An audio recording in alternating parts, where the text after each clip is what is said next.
چې تاسو په فیسبوک باندې الته یا په واتس اپ باندې یا په تقریر کې ذریعہ فلان مرتد فلان کافر فلان کافر واجب القتل خپل انجام دې سوچ هغه باندې دې سوچ کړي د خپل انجام فکر دې کړي چې په ورځ د قیامت په الله زما مبارک څه فیصله کوي چې تکفیر کیږي د علماء المسلمین د مسلمانانو د علماء د حق پرست علماء قران او سنت باندې پوهه خلک دغه تکفیر خلک کوي هغه ته خلک کافر وایي هغه ته امریکا او د برتانیا خلک وایي مسلمان ته کافر ویل دا یو غټه ګناه ده او په دې وخت کې ډېر خلک په دې کې مبتلا دي او اصل وجه دا ده چې د مسلمانانو تکفیر چې کیږي دا جهالت د وجه نه کیږي قرآن و سنت دا غی علم چا سره نه نو بیا مسلمان بل مسلمان ته کافر وایي قرآن کریم کې الله رب العالمین د مؤمنانو خپل بینس کې د اخوت خبره کړې انما المؤمنون اخوه مؤمنان خپل بینس کې رونه دي هغه بینس کې صلح کوي او کچړته بینس کې جګړه مراله نام دای په بینس کې صلح وکي تاسو لیکن شریعت دا اجازه چاته نه دی ورکړې چې هغه د بل مسلمان دغه د اسلام نه خارجول د په اختیار کې وي چې څوک غواړي په اسلام کې به داخل شماري چې څوک غواړي د اسلام نه به خارج شماري او دا ډېر خطرناک حالات دي په دې وخت کې هم مخ کې هم د انسان د خپل ایمان سره هم د خطرې نه ډکه خبرې دي چې یو مسلمان بل مسلمان ته کافر وایي دا څه معمولی خبره نه ده د یو وجدار علماء دا ذکر کړي کله چې ته یو مسلمان باندې د کفر فتوا لګي د دې چې څومره ذمہواری دغه ټول استا په سر باندې وایي ته چې مسلمان ته کافر وې دغه یو ذمہواری تا په سر دا واغستله چې په دې سړي باندې احکام د مسلمانانو نه جاری کیږي اوس دی باندې به جنازه نه کیږي دا ذمہواری ستا په سر دا د مسلمانانو په مقبره کې نشي خخولې دا ذمہواری ستا په سر دنه به میراث څوک نه وړي دا ذمہواری ستا په سر دی به د بل نه میراث ته وړي دا ذمہواری ستا په سر باندې د مسلمانې زنانه سره نکاح ماته دا ذمہواری ستا په سر باندې د ټول بوجونه به په سر باندې علي نبی خپل خبره چې بچا د کفر فتوا لګي او کني لګي پی د مارونو د کفر فتوا لګول در خطرې نه ډکه ذکر حدیث صحیح کې راغلی نبی صلی الله علیه وسلم فرمایي من قال لاخيه يا كافر فقد باء بها احدهما چا چې خپل رور مسلمان ته ویل چې ایک کافره پدې جمله د کافر باندې پدې دواړو کې یو مبتلا شي کچرته راکم سړی ته کافر ویلې او پای کې حقیقتا کفر موجود وو پای کې ایمان نو بټیک شبیا خو صحیح ده لیکن که پای کې ایمان موجود دی او تا وت کافر وې نبي ته پخپل کافر کې بده باندې امام طحاوی شرح مشکل الاثار کې هغه دلته نقطه بیانوي چې یو سړی بل ته کافر وای او پاکی کفر نه ایمان پکې وي اگر کده ذره په مقدار باندې ایمان پکې وي او دې کې سیمن کې دا خبره یاد لري ایمان دا اجزا لري دا سیتیم کوي دا مرکب ته تجزی په دې کې راځي شي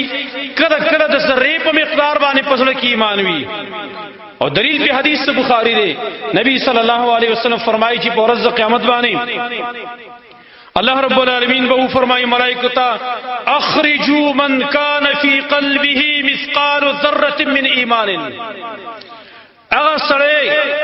د جهنم نه راوباسي چې د چا پسړه کې د ذره په مقدار ایمان پروت دی تاسو ته تاسو کوم چې پسړه کې د ذره په مقدار ایمان وینو ماته پته لګي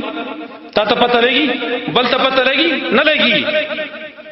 ته احتیاط کوا اسره چې د کفر فتوا پیورېږي ولته دنه د پسړه کې د ذره په مقدار باندې ایمان دی نو د امام طحاوی دا خبر وسو اوره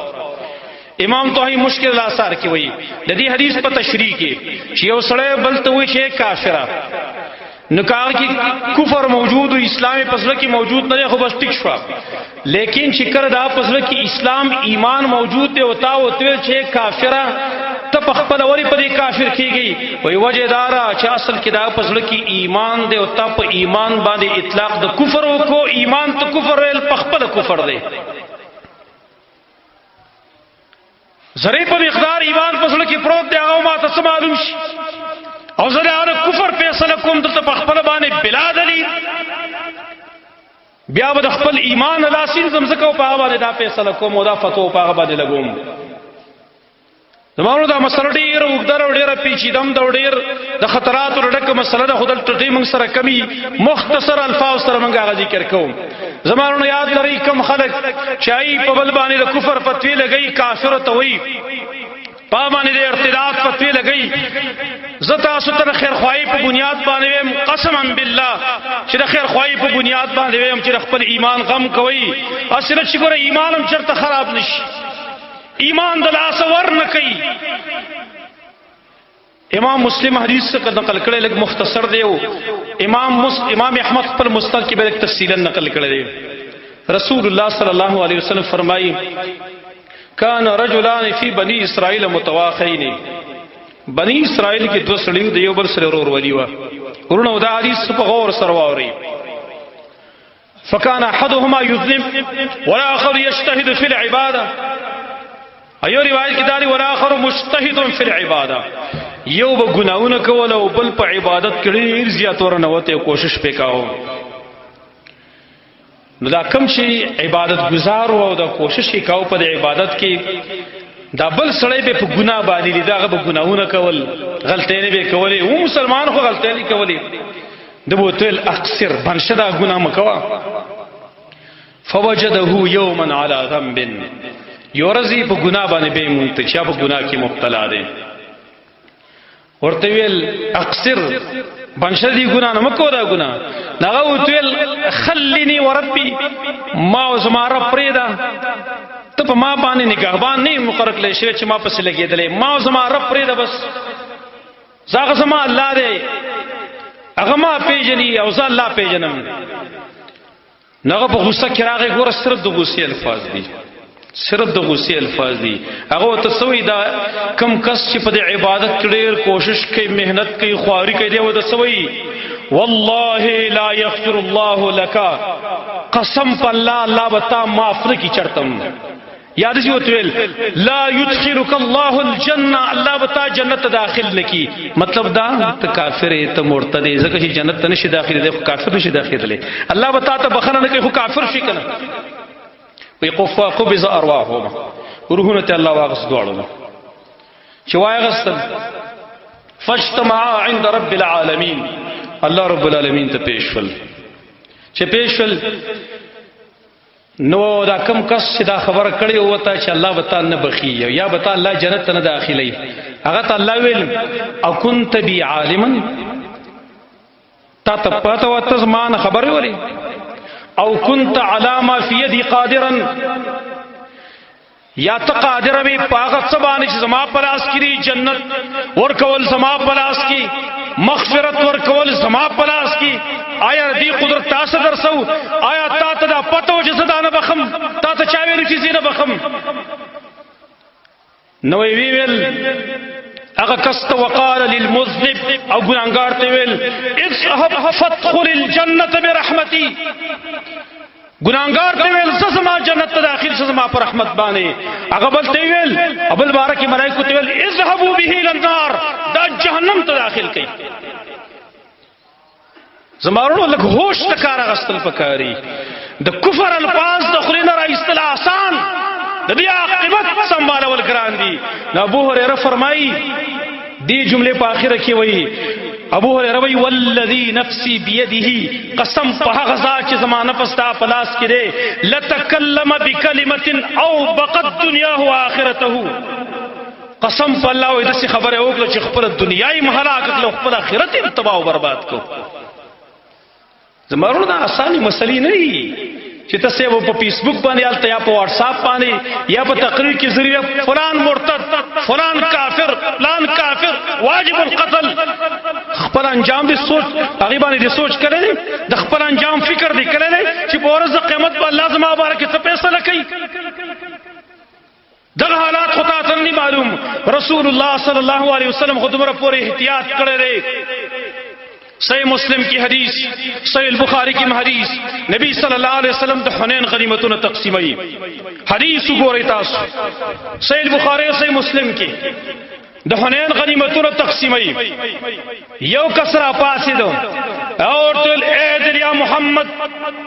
محمد انصاف کے انصاف کے ہونے کو یو روایت کی دادی هذه قسمت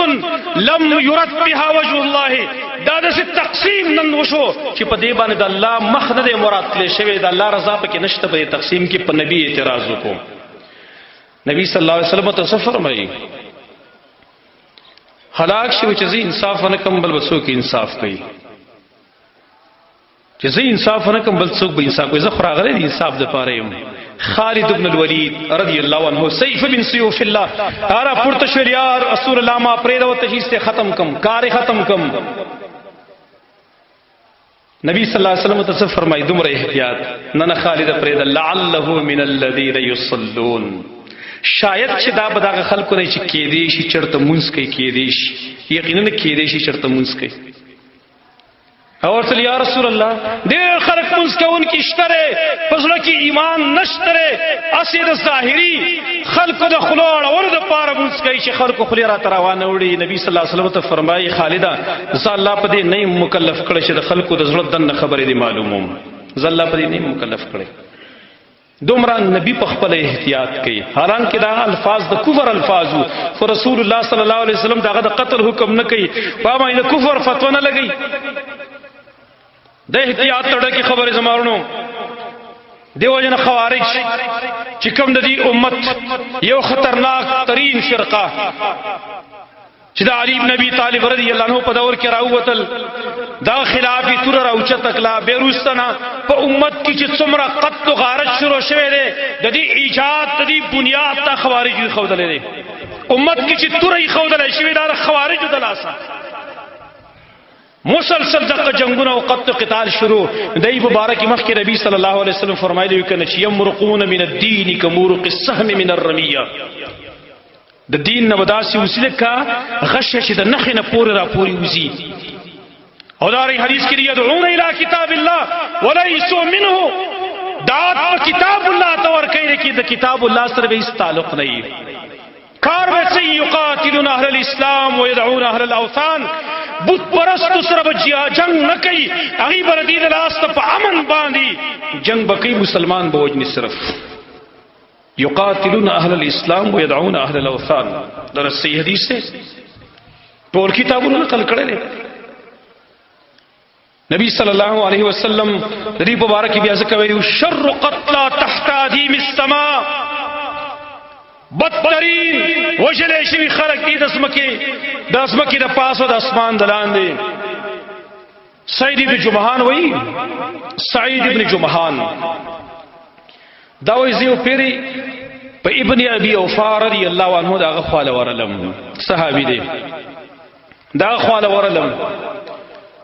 ما ته ول تاسو کې هغه ټیم کې د نظر ختم شیو ما ته ول تاسو کې ول ما ورته جزاء سعید ابن جمحان علمات ته ویل چې افلار د څه چلو علمات او دوی چې خو ازارقه او قتل کړي خوارج ازارقه به وتا ټیم کې ویل داو ویرا القاتل الله الازارقه الله دې خوارج هلاک او تباہ کی به ویل حدثنا رسول الله صلی الله علیه وسلم منگ تا حدیث بیان کرے نبی صلی اللہ علیہ وسلم شیئی فرمائل انہم کلاب النار یقیناً داد جہنم سپیری یو روایت کرا غلی کلاب اہل النار داد جہنمیان سپیری جہنمیان سود یہود نصارا انتوان سکان سمرچی کفار دی داغی سپیری دا لکا سرنگ چی پس سپی بانے سوک بل سوک خڑی دقرنگی کفار پا خوارجو بانی مسلمانان خڑی کلاب النار دا جهنم سپیری نو ما وتل چې الازارقه وحده ازارقه واضح نو الخوارج كلها ټول خوارج چې کوي دار جهنم سپيري خارجیت اصل کې جوړ شوی دی تکفیر نه کنه چې خلک په دې باب کې احتیاط نه کار نه اخري زمارونو دا مسله ډېر وګدرز مختصر یو څو اقوال علماء تاسو ته ذکر کوم د سلف علماء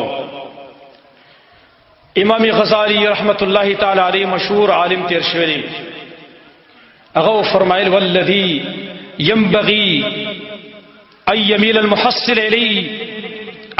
المحصل اليه الاحتراز من التكفير ما وجد اليه سبيلا هغه خبره چې مناسب ده چې څوک د دین ځان خلاصي د دې خبرو ځان څخه خلاصي د خارجیت خبرونه چې دې ګوره د چار تکفیر ځان وساتي د چا تکفیر دې نه کې څو چاته کافر نه وي ولي فإن استباحة الدماء والأموال من المصلين إلى القبلة المصرحين بقول لا إله إلا الله محمد رسول الله خطأ وإذا د چا وینه حلال ګڼل د چا مالونه حلال ګڼل د هغه خلکو چې هغه قبله سره تمونځ کوي او تصریح کوي د کلمې چې لا اله الا الله محمد رسول الله دا کلمه په خپل باندې جاری کی دا غټه خطا ده وي دا غټه غلطي چې دا څوک وجدي دي مال څوک اخلي وي والخطا في ترك الف كافر في الحياه اهون من الخطا في سفك دم مسلم وای په زرو کافرو په کفر کې د خطا شي خیر دی د زرو کافرو داغه په دغه کفر پر خودل فی ترک الف کافر فی الحیات زر کافر دی په دنیا کې استاد لاس ته بټ پاتې شي خیر دی خو چې یو مسلمان وینه چرته توی نشي ګوري زر کافر دی پاتې شي خیر دی مړ دی نشي خو چې د پناه حق د مسلمان وینه چرته توی نه کی الاقتصاد فی الاعتقاد دا کتاب دی بیا په کې غټه مسله په دې وخت کې هغه دا راغلی ده چې تکفیر کیږي د علماء المسلمین د مسلمانانو د علماء د حق پرست علماء قران او سنت باندې پوهه خلک دغه تکفیر خلک کوي هغه ته خلک کافر وایي هغه ته امریکا او د برتانیا خلک وایي شیخ الاسلام ابن تیمیہ رحمه الله فرمایل مجموع الفتاوی کې دیرشم جلد کې صفحه نمبر 100 باندې 30 جلد صفحه نمبر 100 باندې هغه فرمایي ويفين تسليط الجهال على تكفير علماء المسلمين من اعظم المنكرات وی جاهلان نن مسلط کول په تکفیر د علماء باندې د مسلمانانو په علماء باندې مسلط کول دا ډېر غټ منکر دی وی چې نن جاهلان مسلط شي په دې باندې چې د علماء د غیر کفر فیصله دی کوي به وی انما اصل هذه من الخوارج والروافض الذين يكفرون ائمه المسلمين د دې بنیاد چې خوذل خوارج خوذل شیعاګان خوذل چې هغه تکفیر کوي د امامانو د مسلمانانو مجموع الفتاوی کې داغه شیخ الاسلام دا غم ښکارا کړی دی چې دا د غټ منکر دی نن تاسو ګورئ کنه زموږ په دې معاشره کې دا مسله وته نه یاد چې پینه او داس ماتي کنه ماتي را به شي مولوی سي پینه او داس ماتي کنه ماتي دا تاسو پکې او د تکفیر په باره کې په غاټ شیخ باندې کفر پته لګي کافر دی لکه دیني مسله تنه معلومه چې پینه او داس ماتي او کنه ماتي او د بل د کفر پته ته لګي ربشی رجی سورۃ الفاتحه دین روسه سورۃ په نماز کې ول ضروری کنه چانه پاتې شنو مونږ کی کنه کیږي دا وته نه معلومه او د مسلمان د کفر فیصله بدا کوي بیا به د شیخ القرآن او د شیخ الحدیث دغه د کفر فیصله بدا کوي اې دا الله بندا چرته په کوم شړو باندې سره ولی خپل اخرت برباده ولی خپل دین برباده ته چا مکلف کړي په دی باندې تا ته چا داسې وارث پاره نه چې تر خلکو تکفیر کوا دا ته چا ویلي کوم ځکه مونږ الله مو کړو کوي فریبانه چې تبار چاته کافر وي دا مکلف کړي مونږ چا ها کوم چاته الله او رسول کافر ویل هغه ته مونږ کافر ویو يهود ته کفار ویلي نصارا ته کفار ویلي هندوانو ته کفار ویلي سکانو ته دهریان ته کفار ویلي چاته قران او سنت کافر ولې مونږ وته ویو لیکن چې یو سړی کلمه لا اله الا الله په خله باندې جاری ده دا نور معاملات الله سره د منګې نور نه پیژنو هغه چې اخرت کله قائم شوه و سالته فیصله کوي چې دې صحیح ویلو که غلطي ویلي کې دنیا په امور کې ځان الله په دې نه مکلف کړي دیو جنم مولا علی قاری رحمه الله فرمایي شریف اکبر کې هغه یو سړی دی په یو سړی کې سلو کې 99% صفات د کفر دي 99% حواله ماری کړم ځان سره کو غواړي زه تو ورکول شم کتاب هر څور کول شم 99% پاکي صفات د کفر دي یو صفت د اسلام دی موږ به دا مسلمان شمارو وای زکا زر کافر په خپل کفر کې باقی پاتې کېدل آسان دي خو یو مسلمان د اسلام نه استل ګران دی وای دارنګ امام ابن دقیق العید مشهور امام